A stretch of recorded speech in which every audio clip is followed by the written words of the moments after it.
ఈరోజు మా జనసేన ఆఫీస్ దగ్గరికి డిఎస్సి డిస్ట్రిక్ట్ సెలక్షన్ కమిటీ ఆ ఇష్యూ మీద చాలామంది యూత్ వచ్చారు. నేను వాళ్ళని ఏంటో అర్థం చేసుకుంటే ట్రై చేశాను. నాకు అర్థమైనంత వరకు అది చాలా పెయిన్ఫుల్గా అనిపించింది. ఏంటంటే మన ఏపీ స్టేట్లో ప్రైమరీ స్కూల్ టీచర్స్ నుంచి హై స్కూల్ వరకు +1 +2 వరకు మనకున్నటువంటి ఖాళీలు 35,000. రేపొద్దున 1 year 2 years రిటైర్ అయిపోతే కూడా చాలామంది టీచర్లు దాదాపు 40,000 మందికి రీచ్ అవుతారు.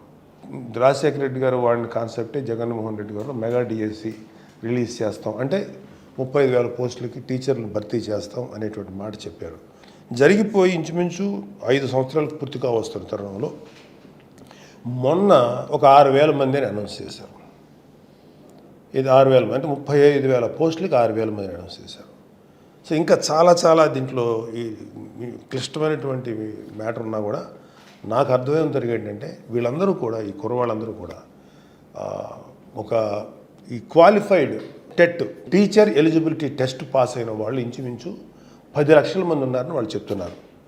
ఒక 50,000 లక్ష అటు ఇటు ఉన్న 10 లక్షల మంది ready to right the exam, DSC exams రాయటానికి రెడీగా ఉన్నారు. అయితే ఇంచుమించు 5 ఏళ్ళ నుంచి వెయిట్ చేస్తున్నారు. వీళ్ళందరూ పిల్లలు కూడా రాసి రెడీ అయ్యి ఇంట్లో తల్లిదండ్రులకు భారం అవుతున్నాం అనే బాధ వాళ్ళలో, అట్ ద సేమ్ టైం మేము ఇంకా మాకు జాబులు రావట్లేదని కళలో ఒత్తిలేసు. వీళ్ళందరూ యంగ్స్టర్స్. బాధ అనిపించింది ఏంటంటే వీళ్ళందరూ కూడా మనస్ఫూర్తిగా ఇంచుమించు వీళ్ళలో ఈ డిఎస్సి అనే ఆశ చూపించినందుకు జగన్మోహన్ రెడ్డి గారికి ఇంచుమించు ఒక 7-8 లక్షలు, ఆ రోజుల్లో 6 లక్షల మంది ఉన్నా సరే 6 లక్షల మంది ఇంచుమించు 5 లక్షల మంది పైగా చాలా మా లైఫ్లు మారిపోతాయి, మా జీవితాలు మారిపోతాయి అనే దీంట్లో వైసీపీని గెలిపించారు వీళ్ళందరూ. ఇవాళ గెలిపించిన వాళ్ళని ఉపయోగపడక ఎవరికి ఉపయోగపడండి ప్రభుత్వం ఎందుకని నాకు అనిపిస్తుంది. It's very bad. ఎందుకంటే వాళ్ళ పవన్ కళ్యాణ్ గారు చాలాసార్లు చెప్పారు, వయసు అయిపోతుంది ఇంకా తల్లిదండ్రులకు భారంగా అయిపోతున్నాం అనే బాధ యూత్లో ఎంత ఉంది. సో నాకేమంటే 35,000 పోస్టుల్లో నువ్వు 6,000 పోస్టు అనౌన్స్ చేసి 1,600 కర్నూలుకి ఇచ్చి మిగతా అన్నీ ఇచ్చారు. అది 8,000 మొత్తం 8,000 మంది ఇచ్చారు. 6,100లో 1,600 కర్నూలుకే ఇచ్చారు. మిగతాకి ఏదో కొంత సర్దారు. సో అది ఎంతమందికి ఇస్తారు? ఈ వెయిటింగ్ ఏమో 35,000 పోస్టులు ఉన్నాయి, 10 లక్షల మంది రాయటానికి రెడీగా ఉన్నారు. మీరు 6,000 మందికి ఇచ్చారు. 6,000 మందిలో ఎప్పుడు ఇస్తారు, ఏం చేస్తారు? డెఫినెట్గా ఇది మేము ఎంతవరకు చేయగలుగుతాం అంతవరకు చేస్తాం. జనసేన టీడీపీ అలయన్స్లో మేము ఎంతవరకు చేయాలో మనస్ఫూర్తిగా చేస్తాం. 10 లక్షల మంది మేము చూడాలి. 10 లక్షల మంది వెనకాల ఉన్నటువంటి ఒక కుటుంబాన్ని చూస్తున్నాం. 10 లక్షల కుటుంబాలు, అందులో కనీసం 35,000 కుటుంబాలు బాగుపడతాయి. మిగతా వాళ్ళు క్వాలిఫై కాకపోవచ్చు. ఈ కుర్రలందరూ ఏం చేస్తున్నారు?